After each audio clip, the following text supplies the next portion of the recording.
The discovery. The battlefield was silent now, but the smoke still hung heavy in the air and the wreckage of ships burned in the distance, while alien soldiers moved carefully among the fallen, searching for survivors and trophies from their latest victory. Among the twisted remains of metal and the lifeless bodies, one figure stirred faintly, drawing the attention of a patrol. It was a human soldier, half buried under debris, his armor scorched and his body battered, yet his chest still rose and fell in defiance of the destruction around him. The alien commander who oversaw the field stepped closer, his four eyes narrowing as he watched the human struggle for breath, and he gave the order to take the creature alive for study. The human was dragged into custody, placed in a containment chamber aboard the alien vessel, and rushed back to the nearest research station. The scientists who awaited his arrival were curious and cautious, for they had heard many rumors about humans, but few had studied one up close. When the containment doors opened and the broken soldier was revealed, they expected to see a fragile creature ready to expire, yet to their astonishment his wounds were already closing before their very eyes. A deep gash along his arm knitted itself together slowly, his skin dark with bruises yet firm and alive with energy that should have been impossible after such trauma. The lead scientist leaned in, his frilled neck rising with alarm as he scanned the readings. The human's heart was beating irregularly but strong, pumping with a force that should have killed him long ago. Yet somehow it sustained him. His lungs, filled with smoke and toxic fumes, were still forcing air in and out with relentless determination. It was as if the body refused to surrender, and each cell fought against death with the same stubbornness that human warriors showed on the battlefield. Whispers spread quickly among the researchers who had gathered to witness the phenomenon. One muttered that no other species could survive such injuries. Another pointed out that the radiation levels alone should have ended the soldier minutes after the blast, yet his body adapted, adjusting cell by cell. The lead scientist ordered full analysis, and within hours the laboratory was alive with activity. Samples were taken, blood examined, tissue scanned, and every result came back with more confusion than clarity. Human biology was unlike anything the Council had catalogued. Their DNA carried redundancies and layers of resilience as if designed for survival in the harshest conditions. When the soldier awoke, his eyes opened with a clarity that startled the staff.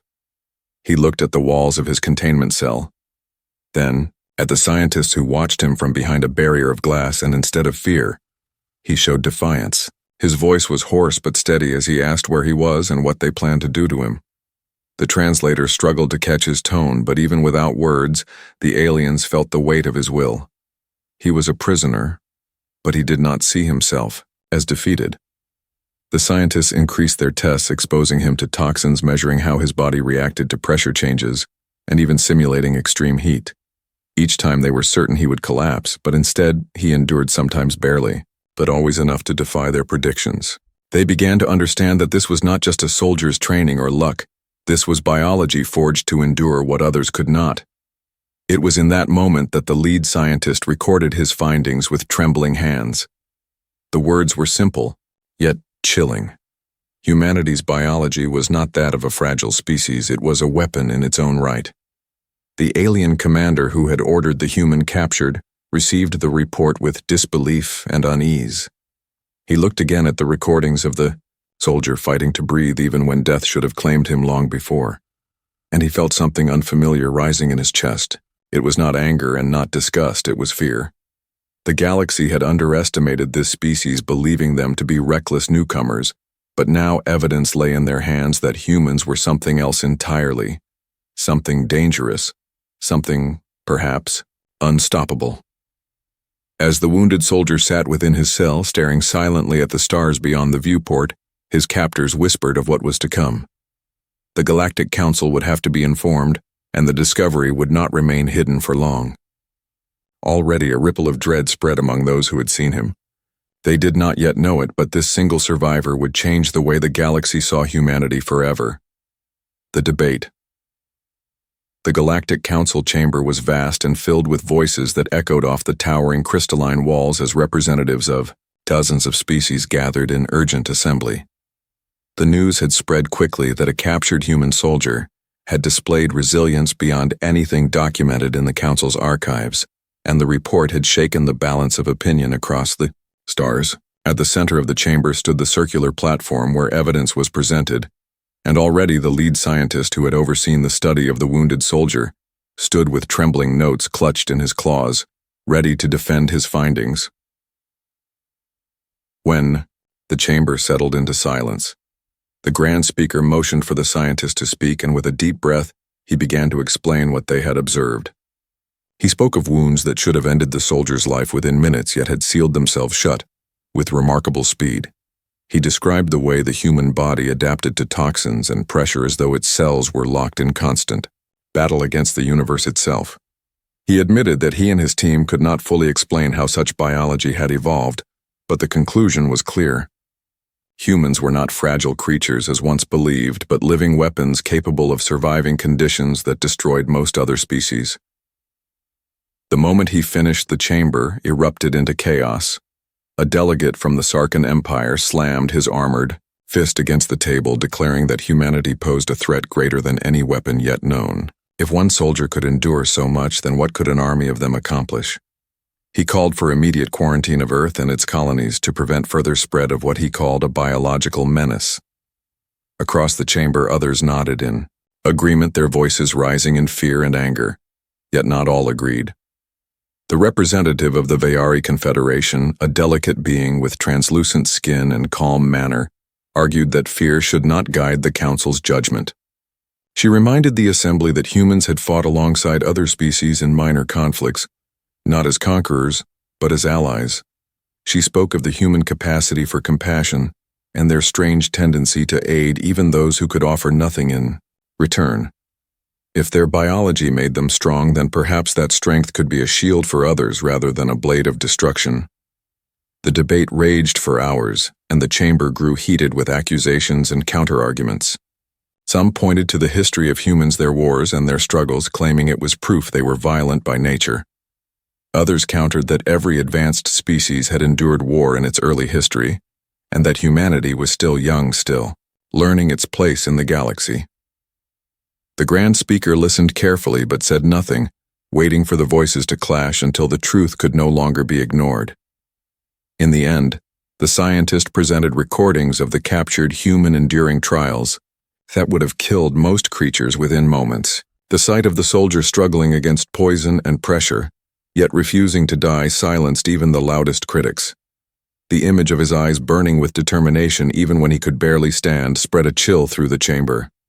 It was clear that humans were not simply another species to be catalogued. They were an anomaly, a paradox of fragility and unstoppable endurance. When the grand speaker finally rose, his voice carried the weight of the entire council. He declared that humanity's biology would be classified under restricted weapon protocols until further review. No other species would be allowed to interfere with human genetic material without council oversight. The announcement struck the chamber like thunder. For the first time in history, an entire species had been declared a living weapon. The decision sent shockwaves through the delegates. Some felt relief, believing the council had taken the first step toward containing a potential disaster. Others were uneasy, for such a ruling would only fuel suspicion and fear among the people of the galaxy.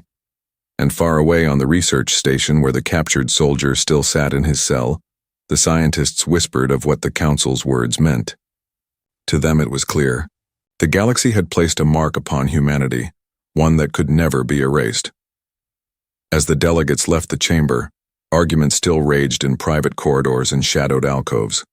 Some plotted how to use this ruling for their own gain, while others worried that such fear would provoke humanity into becoming the very threat they were accused of being. In the silence of space, the verdict spread faster than light carried on diplomatic channels and whispered in hidden transmissions. Humanity was no longer seen as a minor race of bold explorers. They were weapons, and weapons always drew fear. Proof of power. The research station became a hive of activity once the ruling of the Galactic Council was made official, for every scientist wanted to be the one who uncovered the truth about humanity and their strange biology. Laboratories that had once been quiet were now filled with the sound of humming machines and the glow of scanners, while the captured human soldier remained at the center of it all. He had been given food and water, though meager by human standards, and though his body carried scars from countless tests, He stood strong each day, refusing to yield to despair. The aliens observed him with both fascination and unease, because every time they believed they had found his limit, he broke through it. One test involved a chamber filled with corrosive atmosphere, known to dissolve the skin of most species within minutes. The soldier was placed inside while his vitals were monitored. The observers expected agony and collapse, but instead they watched as his body reacted in ways that defied logic. His breathing became labored, yet his lungs forced themselves to adapt. His skin blistered but then hardened, forming a crude barrier against the toxins. After hours of exposure, he stumbled, but did not fall. The scientists stared in silence as the door opened, and the human stepped out, coughing yet alive, his eyes still burning with unbroken defiance. Another trial involved simulated gravity levels meant to crush bone and muscle.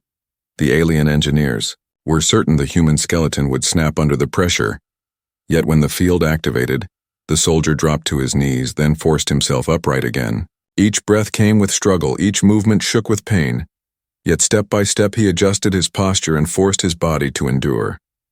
Hours passed before they finally ended the test, and to their disbelief he was still conscious, drenched in sweat, but standing. His resilience became undeniable, and whispers spread among the staff that no machine, no weapon, and no creature should possess such will. Among the many scientists, there was one who grew more captivated than the rest. She was a researcher from the Sarathi species, known for their calm precision and detached logic. At first she had seen the human as little more than an experimental subject, but the more she studied him, the more she realized that his strength was not only in his biology but in his spirit. She observed how even when alone he spoke softly to himself, as if reminding his mind to stay awake and fight another day. She saw how he ate the bland food given to him without complaint, and how he looked at the stars through the viewport as though drawing hope from their distant light. Her colleagues mocked her growing interest, saying she was letting sentiment cloud her judgment, but she could not ignore what she saw. When she asked the human why he refused to give in, he answered not with pride but with simple honesty. He said that on his world, people learned to keep going, even when life was harsh, because somewhere someone was always depending on them. His words struck her deeply, for she realized his strength was not just survival, but the will to carry responsibility for others. That was a concept many advanced species had long abandoned, yet in him it lived unshaken. The more experiments they ran, the more the Sarathi scientist began to question the council's ruling. She began to wonder if classifying humans as weapons was too simple, too shallow a judgment for what they truly were. A weapon was a tool of destruction, but the human, before her, seemed to embody something more profound. He endured not for conquest, but for the chance to return to those he cared for. She documented her observations carefully, noting that biology alone could not explain the phenomenon of human resilience. It was something deeper that science struggled to measure, yet she knew it was real. Word of the human survival reached beyond the station, and when fragments of the recordings leaked into underground networks across the galaxy, countless species saw him endure impossible conditions with unwavering resolve. Some were terrified, others were inspired, but none could remain indifferent. Rumors grew that humans were creatures blessed or cursed by nature to be living proof of power and endurance. The whispers spread until even those who had never seen a human began to fear or admire them. Within the sterile halls of the research station, the human soldier remained a prisoner, yet each day he turned that prison into a testament of his people's strength. To the galaxy he became a symbol of what humans were capable of, and to the Sarathi scientist he became something else entirely. Not a weapon, not a subject, but a window into the true essence of humanity. She began to feel that the greatest danger was not what humans were, but how others would choose to see them. Fear spreads across the galaxy.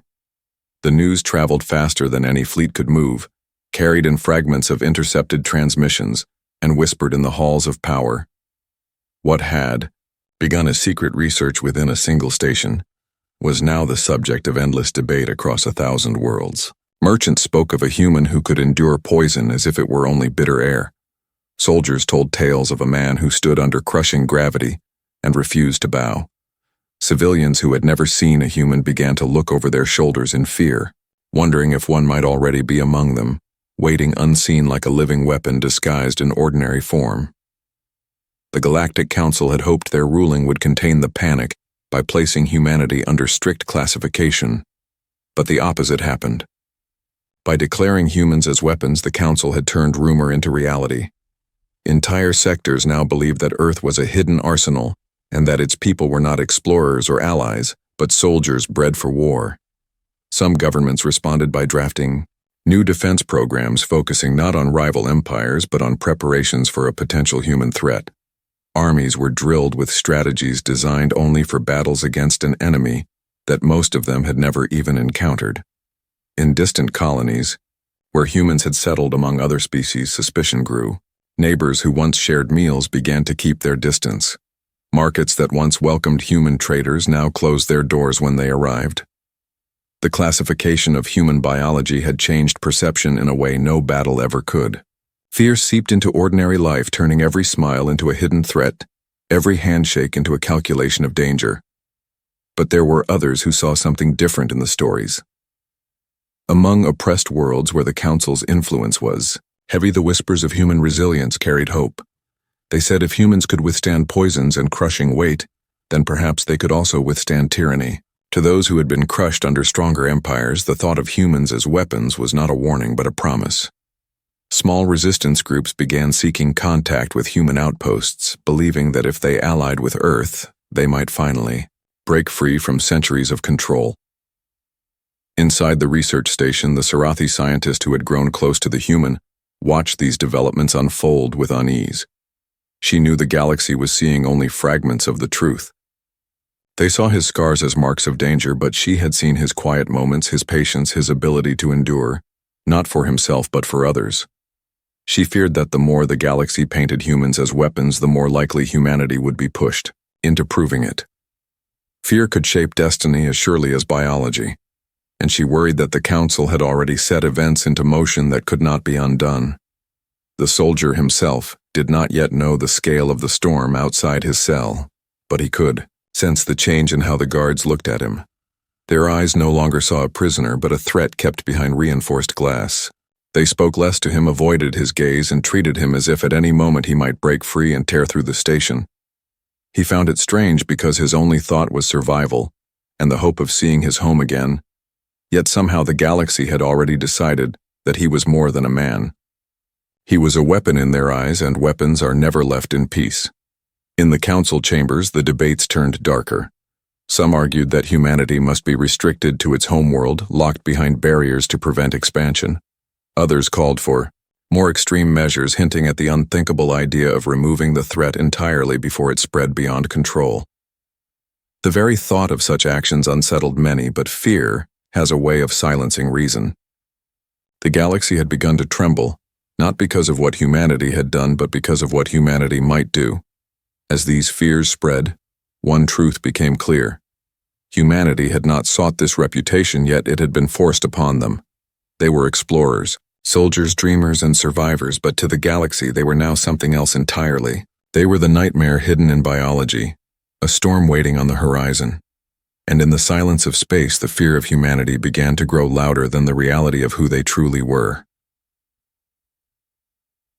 Humanity responds, on Earth. The ruling of the Galactic Council arrived like a thunderclap carried through encrypted transmissions and whispered by diplomats who feared to say the words aloud. At first, the people of Earth did not believe it, for it seemed absurd that an entire species could be classified as a weapon. But when the confirmation came through the United Terran Assembly, the shock spread to every city, every colony, every outpost. Humanity had always struggled with its image in the galaxy as the bold newcomers, restless and reckless, yet now they were branded as something far greater and far more dangerous. Leaders met in hushed chambers debating what response could be given to such a declaration. Some argued that the Council's fear was a chance to prove humanity's strength by showing they would not be intimidated. Others spoke of diplomacy and the need to convince the galaxy that they were not monsters nor weapons, but people with dreams, families, and cultures. The arguments raged as they had in the Council itself. But what made them heavier was the knowledge that humanity was being judged not by its actions, but by its nature. Among ordinary people, the news spread like wildfire. Some were afraid, believing that the label of weapon would bring hostility and perhaps war against Earth before they were ready. Others, however, felt a strange pride rising within them. They remembered their long history of survival on a planet filled with storms, earthquakes, predators, and plagues. They recalled the wars that had scarred nations yet forged resilience. For many, the Council's classification was not an insult, but a recognition of something humans had always known in their hearts. They were survivors who endured where others fell. In military barracks, soldiers read the reports and exchanged glances filled with both unease and determination. They knew that fear could bring enemies to their doorstep, but they also knew that the galaxy was right to respect human endurance. In science academies, students debated whether their own bodies were now evidence of danger or of hope. In the streets of great cities, people raised their heads higher as if to silently declare that if the galaxy wished to see them as weapons, then they would decide for themselves what kind of weapons they would be. The human soldier, still trapped aboard the alien research station, became a silent figurehead for this new era. His survival was replayed on hidden channels smuggled back to Earth by sympathetic allies, and when people saw him enduring impossible trials, their fear transformed into resolve. They saw not a monster, but a man scarred and tired, yet unbroken. He became a symbol of what it meant to be human, and across the colonies his name was whispered as proof that humanity could never be caged by fear. In the assembly chambers, the final decision was made. Humanity would not protest the ruling directly, nor would they cower under it. Instead, they would embrace their new image, but on their own terms.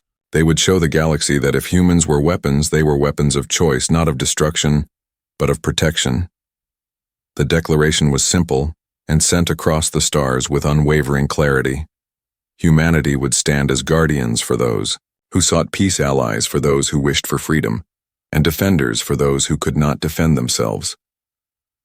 The message struck differently depending on who received it. To some alien governments, it was a threat veiled in noble words. To others, especially those who lived under oppression, it was a call to hope. And for the scientists still studying the captured soldier, it was a reminder that what they held behind glass was not a subject or an experiment, but the living embodiment of a people who had decided their own destiny. The Sarathi scientist, who had grown close to the soldier, watched the transmission in silence, and for the first time since her career she felt both pride and fear in equal measure. Pride because she had seen what humanity truly was, and fear because she knew that the Council's ruling had given humanity no path back to anonymity. They were marked forever as something extraordinary, and extraordinary beings always drew conflict. Yet in her heart she also felt something else, something she could not yet name, a quiet belief that perhaps the galaxy needed humanity more than it realized. The test, the Galactic Council could not ignore the tension spreading across the stars, and so they summoned a conclave unlike any held before. Representatives from every great power gathered in the towering amphitheater to witness what they called the trial of humanity. It was declared that if humans wished to be recognized not as uncontrolled weapons, but as responsible beings, they must prove it before the eyes of the galaxy. The Council prepared a series of trials designed to break body and spirit trials that no other species had ever completed. The stage was set not for victory but for judgment. When the summons reached Earth, the leaders debated long into the night. Many feared that the trial was a trap, that no matter the outcome, the Council would twist it to condemn them. But to refuse would mean confirming the galaxy's fears. At last a decision was made, and one volunteer stepped forward. He was not the most decorated soldier nor the most skilled diplomat, but an ordinary man who carried with him the weight of his people's resolve. He stood before the assembly and said simply that if humanity must be tested, then let it be him, for he carried not only his body but the will of his world. His name spread quickly across the colonies, and when he departed for the council chambers, every human heart carried him in silence. The first trial was one of endurance. A chamber was filled with searing heat that melted metal and boiled air. The human entered stripped of armor and stood within as the temperature climbed higher than any creature had endured.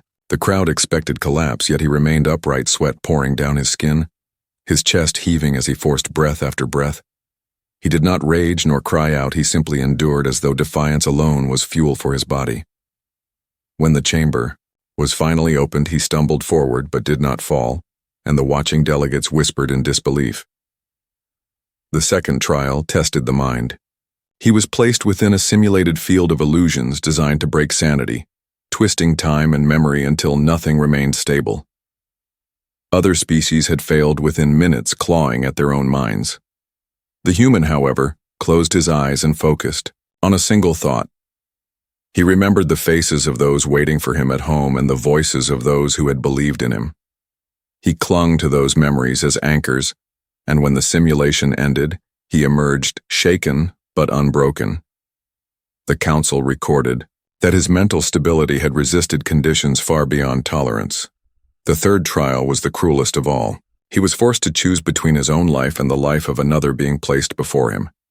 A small alien child from a species that had long feared humanity was placed in danger while the human was restrained. The council wished to see if he would act as a weapon only for survival or if there was something more. Against the impossible odds, he broke free of his restraints, shattering bone and tearing skin to reach the child and shield it from harm. His body bled, his strength nearly gone, yet he whispered that no one deserved to die, afraid not while he could still stand. The chamber fell silent as the delegates watched the scene unfold, and even the harshest critics could not deny the truth of what they saw. When the trials ended, the human was carried back to his chamber, his body battered nearly to death, yet his spirit blazing. Across the galaxy, the recordings spread faster than the council could contain them. Entire populations saw the human endure fire, withstand madness, and sacrifice himself for another. They saw not a weapon, but a protector. The Sarathi scientist, who had once studied the first captured soldier, watched with tears hidden behind her calm expression. For she knew that this was what humanity truly was. Not a tool of destruction, but a force that chose compassion, even when agony was certain. The council now faced a choice heavier than any before. They had sought to prove that humans were uncontrollable, yet instead they had revealed to the galaxy that humanity could endure the harshest trials and still choose to protect others. In their attempt to condemn, they had instead illuminated, and in the silence that followed the final trial, the galaxy waited to hear the verdict that would shape the future of humankind forever. The verdict. The chamber of the Galactic Council had never been so silent. The delegates who once shouted over each other now sat in uneasy stillness, their eyes fixed on the human who had endured the trials. His body was broken, his skin torn, and his breath shallow, yet he sat upright, refusing to show weakness in front of those who had doubted him. Every screen across the galaxy carried the image of that moment, and billions watched in awe and fear as the fate of humanity balanced on the words of the council. The Grand Speaker rose from his seat, and his voice carried through the chamber like thunder. He recited the evidence of what they had all seen. The human had survived fire that melted stone, had resisted illusions meant to destroy the mind, and had chosen to sacrifice his own body to protect a child of another species. No calculation, no simulation, and no theory could erase what had been witnessed. The council had declared humanity a weapon, but the truth now stood before them. This species was more than a weapon. They were beings whose will and compassion carried weight far beyond biology. Some delegates demanded that the ruling remain unchanged. They argued that such strength only made humanity more dangerous, for even in compassion they could not be stopped. Others, however, began to speak of balance. They pointed out that fear could not be the only measure of judgment, and that perhaps the galaxy needed a species willing to endure, not just for themselves but for others. The debate burned for hours, and the tension spread across the stars, but in the end the vote was called and the verdict was spoken. Humanity would remain, classified under restricted protocols but not as uncontrolled weapons. Instead, they would be recognized as guardians of resilience, beings whose strength made them both feared and respected, but who had proven that choice, not violence, defined them. These words echoed far beyond the chamber. To many civilizations, it was a compromise that allowed them to sleep at night knowing humanity was acknowledged yet restrained. To others, it was an awakening, for they now saw Earth not as a threat to be eliminated, but as a force that could stand beside them in times of darkness. The galaxy began to shift around that decision, and slowly a new balance formed. On Earth, the news was received with solemn pride. The Assembly declared that the galaxy had tried to cage humanity with fear, but that humanity had turned fear into recognition. Across the colonies, people gathered to watch the recordings of the trial. They saw their volunteer standing battered yet defiant, and they felt the weight of his sacrifice as their own. He had carried not just his life but the honor of every human, and in doing so he had changed history. The Sarathi scientist who had first believed in humanity stood alone in her quarters watching the final broadcast. For the first time in years, she allowed herself to hope. She had seen what others could not, the truth that humans were more than biology, more than endurance, more than fear. They were choice itself, made flesh, the choice to suffer. So another could live, the choice to endure. So others could hope. She whispered softly that the galaxy did not understand yet, but one day it would. As for the human volunteer, he returned to Earth scarred in body but alive. He was greeted not as a soldier nor as a hero, but as a symbol of what it meant to be human. When he looked to the stars, he knew that fear would always follow his kind, yet he also knew that hope would follow too.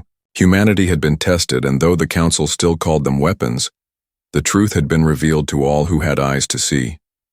Humanity would decide for themselves what kind of weapons they were, and their answer was clear. They would be weapons. For those who could not fight for themselves, weapons for peace when others chose war weapons, not of destruction, but of protection. And so a new chapter began for the galaxy, one where the name of humanity was carried with both dread and reverence. The galaxy had tried to measure them, but humanity had proven immeasurable. Their biology might be called a weapon, but their spirit was something greater, something no council could contain and no empire could ever silence.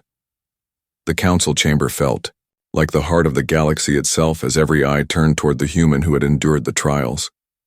His body was broken, his skin scarred and his breath heavy, but he still held his head high as though no force in existence could bend his spirit. Across the galaxy, billions watched in silence, and for the first time even the most powerful leaders felt small, compared to the weight of one man who refused to surrender.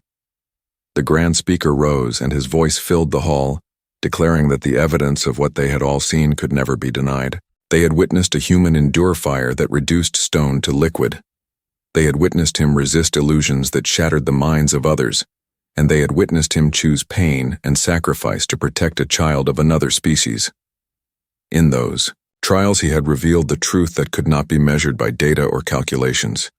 Humanity was not a race of mindless weapons. Humanity was a race that chose its path even when that path demanded agony and sacrifice.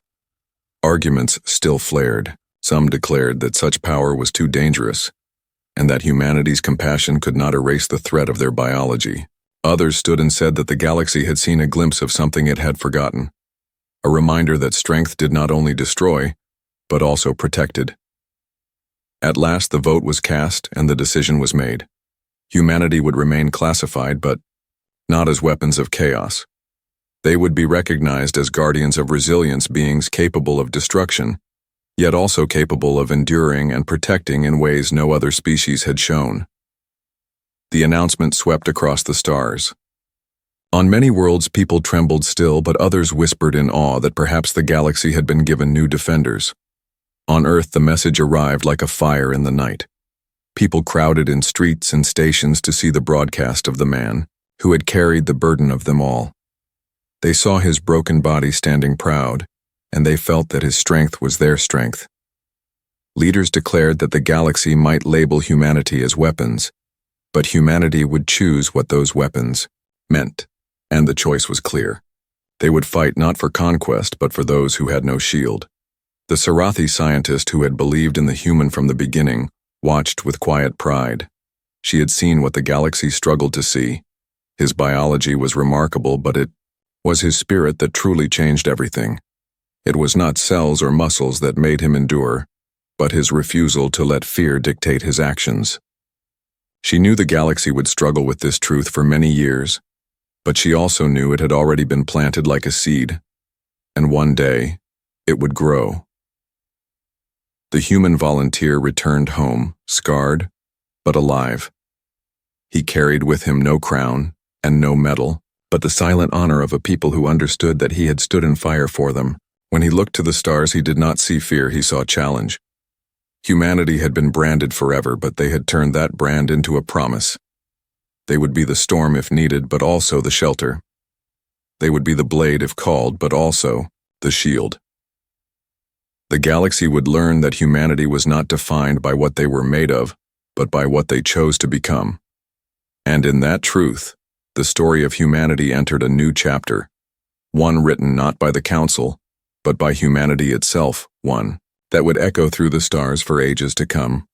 The end.